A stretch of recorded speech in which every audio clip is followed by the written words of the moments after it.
축구가 어떻게 발상이 됐냐는 되게 다양한 설들이 있는데, 그 중에 한 가지는 고대 그리스 시절에 이제 6세기에서 7세기경 할파스톤이라는 경기를 통해서 시작이 되었다는 설이 있고, 중국에서는 아니다, 우리는 고대 그리스보다 더 전부터 했다라는 설이 있습니다.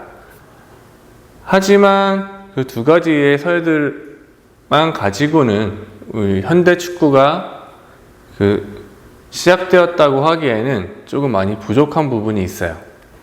그렇다면 과연 축구는 어느 나라에서 발상을 시작을 했을까?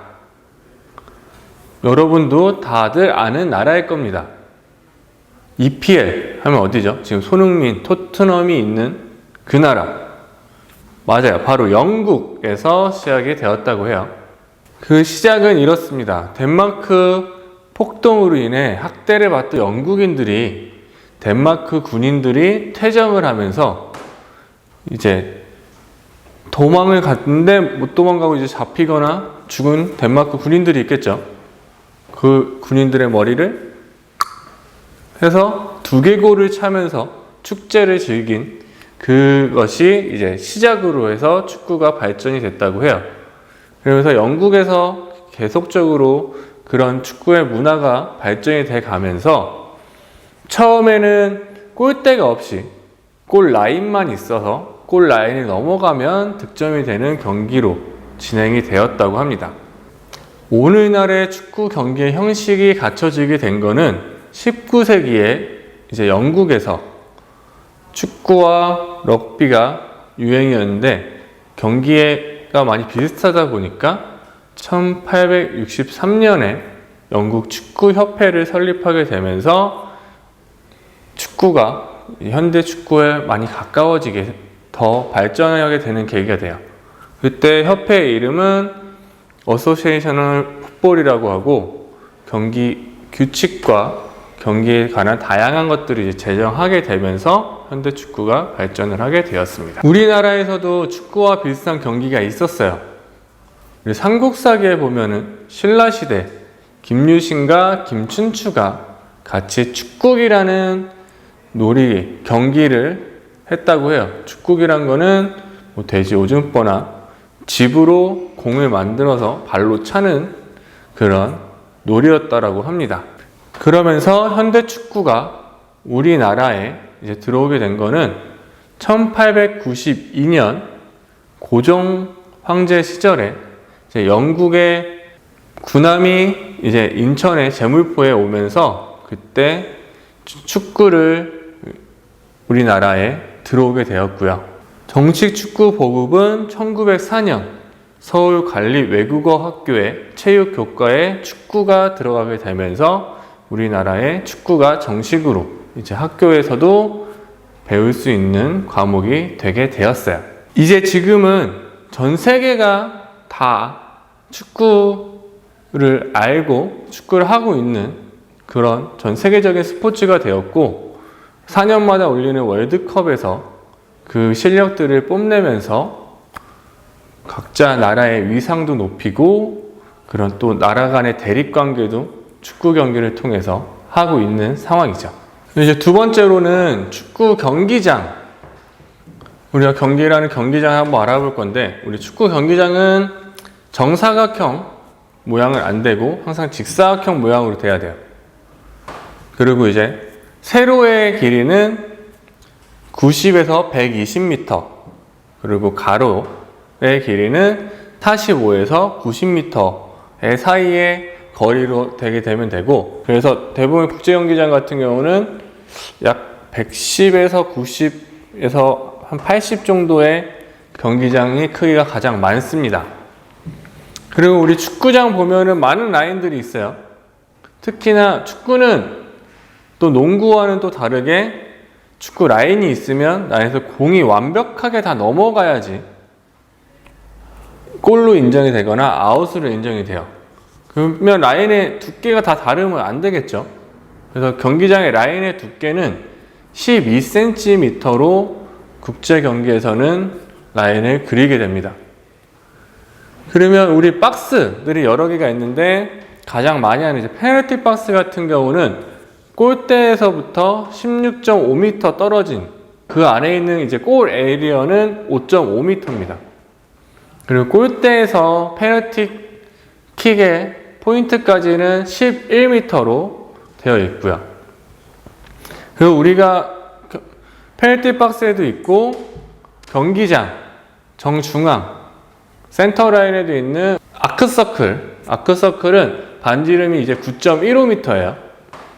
그래서 9.15m로 되어 있고 이 9.15는 우리가 프리킥이 찬스가 생겼을 때 수비수가 벽을 공과 수비수의 거리가 9.15m가 돼요.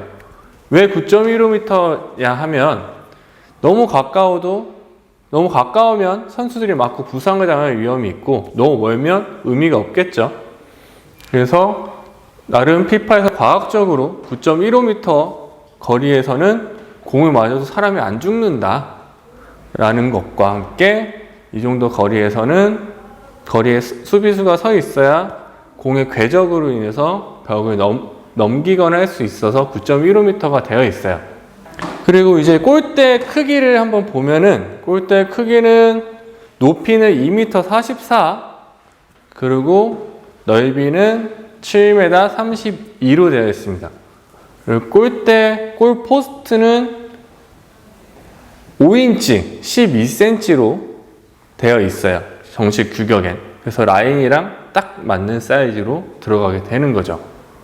그리고 코너 플랫 같은 경우는 1.5m의 거리로 높이로 되어 있습니다. 축구 경기장 같은 경우는 라인은 이렇게 라인도 많고 한데 사실 이런 규격까지는 모두가 다 알 필요는 없다고 생각을 해요. 알면은 뭐 그냥 조금 축구 상식이 조금 더 있다라는 정도가 될 수 있겠죠. 이번에는 축구 용어에 대해서 축구 용어도 간단하게 설명을 드리도록 하겠습니다. 첫 번째는 킥의 종류는 되게 다양해요. 패스도 어떻게 보면 킥의 일종, 공을 차는 모든 것을 킥이라고 통합적으로 말을 하는데 킥을 차는 부위는 우리 발에서 인사이드, 아웃사이드, 그리고 인스텝 크게 세 종류로 나누고요. 그래서 인프론트, 아웃프론트, 힐까지도 사용을 하게 됩니다. 한마디로 발의 모든 부위를 사용하는 거죠.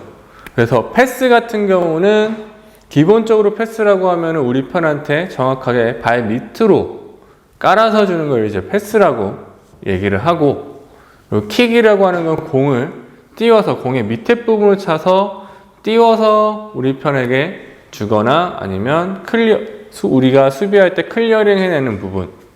그리고 슈팅 같은 경우는 골대에 강하게 차는 거. 이 모든 것을 다 킥이라고 묶어서 얘기를 합니다.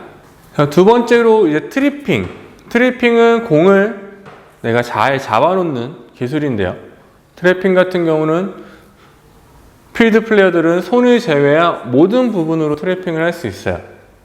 그래서 트래핑이 잘 돼야 다음 동작을 이어서 가는데 좋기 때문에 선수들도 트래핑 연습을 많이 하고 있고요. 그리고 드리블, 다 아시죠? 드리블. 공을 가지고 내가 이동하는 기술입니다. 상대방을 돌파하는 것만이 100%의 목적은 아니고요. 공을 가지고 이동하는 것을 공을 내 발에서 내 몸과 함께 이동하는 모든 것을 다 드리블이라고 보시면 돼요. 그 다음은 헤딩. 헤딩은 이제 머리로 공을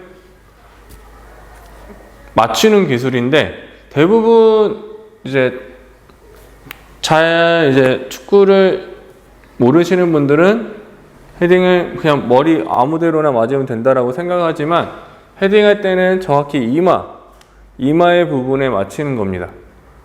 그리고 헤딩할 때 입 벌리고 헤딩하면 큰일 나요. 잘못하다 혀를 깨물 수 있기 때문에 이마가 가장 단단해서 이마의 부분에 정확히 맞춰주는 건데 오늘은 간단히 용어 설명이기 때문에 그런 기술적인 부분은 다 넘어가도록 하겠습니다. 그리고 이제 태클 같은 경우 이제 수비할 때 사용된 용어죠. 공을 뺏으려고 발을 뻗는 행위를 태클이라고 하고요. 여기서 이제 슬라이딩 태클로 들어가면은 몸을 날려서 공을 뺏기 위해서 공을 보고 들어가는 행위를 이제 태클이라고 얘기를 해요. 그 다음은 이제 스로인. 사이드라인에 공이 밖으로 나갔을 때 축구는 유일하게 필드 플레이어가 손을 이용해서 공을 패스를 하게 됩니다. 스로인 같은 경우는 양손으로 정확하게 머리 뒤에서 앞으로, 그리고 내 가슴 방향은 내가 공을 보낼 곳으로 가줘야 되고요. 두 다리는 땅에 다 붙어 있어야 됩니다. 그리고 마지막으로는 이제 전술.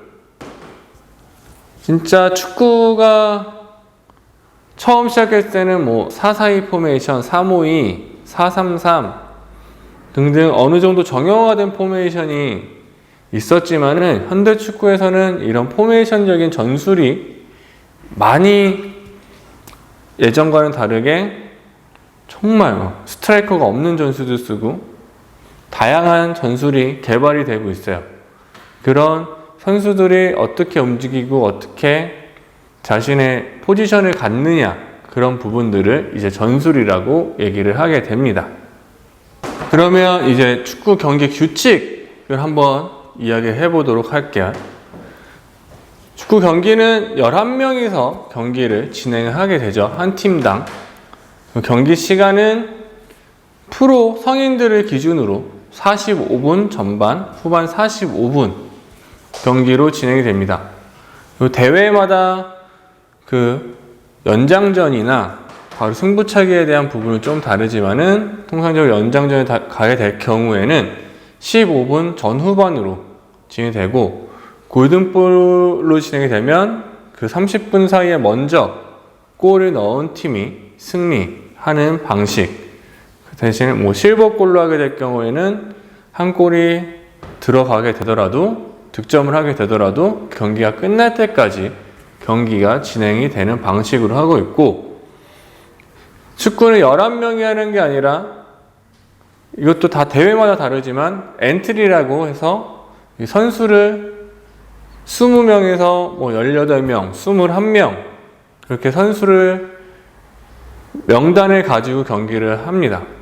그 대회에 참가를 하게 되는데 21명이면 또 이 21명이 전부 다 그 경기에 들어갈 수 있는 게 아니라 베스트 11 11명이 있는 상태에서 후보 명단이 5명인 경우도 있고 7명인 경우도 있고, 또 교체 선수가 3명까지 되는 대회도 있고 5명까지 되는 대회도 있고, 그 친선 경기 같은 경우는 통상적으로 7명의 교체를 5명에서 7명까지 교체를 할 수 있는 그런 경기의 규칙들이 있고, 그 다음에 이제 심판들을 보면은 현대 축구에서는 심판들이 엄청나게 많이 늘어나서 주심, 사이드에 이제 부심들, 그리고 심지어 이제 골라인 심판들도 나타났고, 대기심, VAR 심판까지 다 쳤을 경우에는 몇 명이야? 2, 3, 4, 5, 6, 7, 거의 한 8명 정도 되지만, 기본적인 축구 경기에서는 주심, 그 다음에 이제 부심 2, 그 다음에 대기심까지 해서 총 4명이 한 심판진으로 구성이 되어 있습니다. 이제 축구 경기에서 이제 파울 같은 경우를 알아보면은, 일단 축구는 발로 하는 경기고, 우리 어깨 라인, 이 팔 어떤 부분에도 공이 맞으면, 필드 플레이어가 공이 맞으면 파울이에요. 간혹 이제 동네 축구 같은 경우에는 나는 몸에 팔을 붙이면 핸들이 아니다라고 하지만 다 핸들이 맞고요. 하지만 골키퍼는 페널티 박스 에어리어 16.5m 안에서는 손을 자유롭게 쓸 수 있는 유일한 포지션입니다. 하지만 그 페널티 박스를 벗어났을 때 손을 사용하게 되면 필드 플레이어와 같이 핸들 파울을 범하게 돼요. 이 핸들을 페널티 박스 안에서 일반적인 필드 플레이어가 핸들을 할 경우에는 페널티킥이 주어지게 되고요. 페널티킥 같은 경우는 이제 골키퍼와 1대1 상황에서 11m 거리에서 공을 차서 1대1로 승부를 하는 것을 이야기를 합니다. 그 다음 일반적인 태클 같은 경우에서 공을 막는 게 아니라 상대방의 발을 차거나 밟거나 아니면 공은 지나갔는데 선수의 몸만 막으면 진로방해나 이제 태클로 파울이 불리게 되고요. 하지만 또 축구는 일반적으로 몸싸움이 가능한 스포츠이기 때문에 어깨와 어깨가 정당하게 부닥치거나 정확하게 등으로 상대방을 못 나오게 막는다라든지 그런 부분들은 파울이 아니에요. 축구 같은 경우는 이렇게 말로 파울이다 아니다를 설명하는 것보다는 조금 더 현장에서 보면서 하는 게 조금 더 이해하기는 쉬울 겁니다. 요즘에는 워낙 VAR이 잘 되어 있기 때문에 예전 같은 경우는 심판이 안 보일 때 막 유니폼도 잡아 당기고 때리기도 하고 심지어 아주 옛날에는 상대방 얼굴에 침도 뱉는 경우도 있었다고 해요. 그래서 그런 것들이 지금은 어떻게 보면 스포츠 페어플레이 정신이랑은 좀 많이 벗어나 있지만은 그것도 하나의 통용적으로 진행이 됐던 그런 경우도 있고, 간간히 이제 국제대회 같은 경우에서 상대방의 잘하는 선수를 고의적으로 좀 파울을 많이 해서 그 선수가 위축되게 만든다거나 그런 경우들도 있습니다.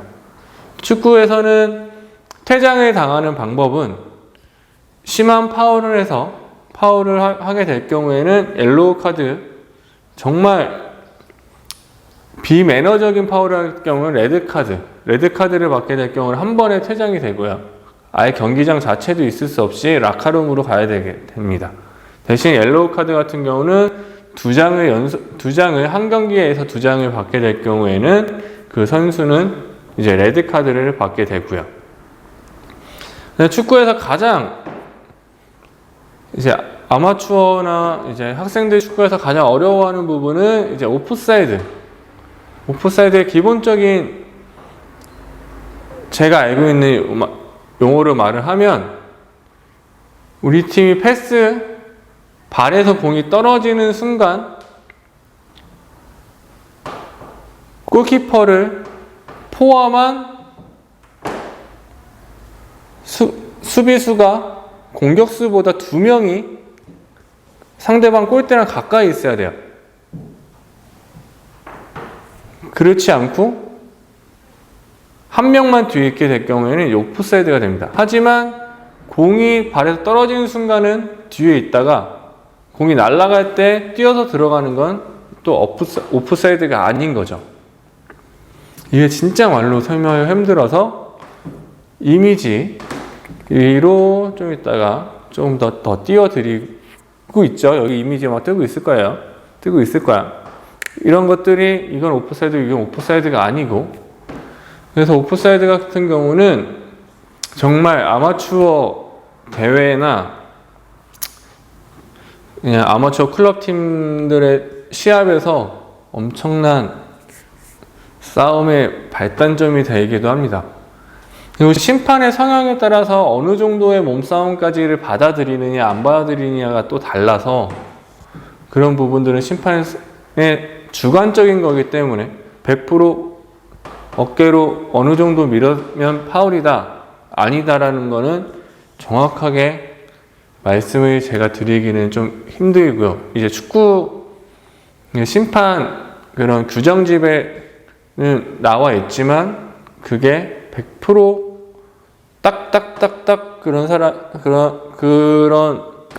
게 딱 잡혀 있지는 않아서 그런 부분들은 다른 일반적인 경기들을 많이 보면서 잘 익히시면 좋을 것 같고, 또한 공격수가 다리가 안 걸렸음에도 불구하고 파울을 얻어내기 위한 그런 헐리우드 액션 같은 경우는 최근 축구에서는 엄격하게 그걸 좀 규정을 하고 VAR 시스템을 통해서 확실하게 잡아서 하려고 합니다. 다른 상대방을 차거나 밟거나 미인 것보다 헐리우드 액션 같은 경우는 거의 한 번에 옐로우 카드가 나오기 때문에 그만큼 이제 비매너적인 행동이라고 생각을 해서 그렇게 엄격하게 지금 처벌을 하고 있는 상황이죠. 오늘 이제 축구의 역사, 용어, 규칙 알아봤는데 마지막 끝내기 전에 이제 월드컵 축구의 가장 꽃이죠. 월드컵은 이제 1920년 우루과이에서 처음 시작이 되게 되었고 올림픽과 올림픽 사이인 해에 4년 주기로 열리게 됩니다. 지금 현재 월드컵에 참가할 수 있는 국가의 수는 32개의 국가가 참여를 하게 되고요. 그 지역별로 예선전을 치러서 월드컵에 올라가게 되고 우리나라에서도 2002년에 일본과 함께 공동 개최를 했었죠. 그 시절에 이걸 많이 보고 있는 친구들은 그 시절에 아직 태어나지 않은 친구들이 더 많이 있겠지만은 저는 그 시절을 살았던 사람 중에 한 명이긴 합니다. 그러면 오늘도 잘 들어줘서 고맙고 다음에 또 좋은 지금보다 더 발전된 모습으로 또 찾아오도록 하겠습니다. 감사합니다.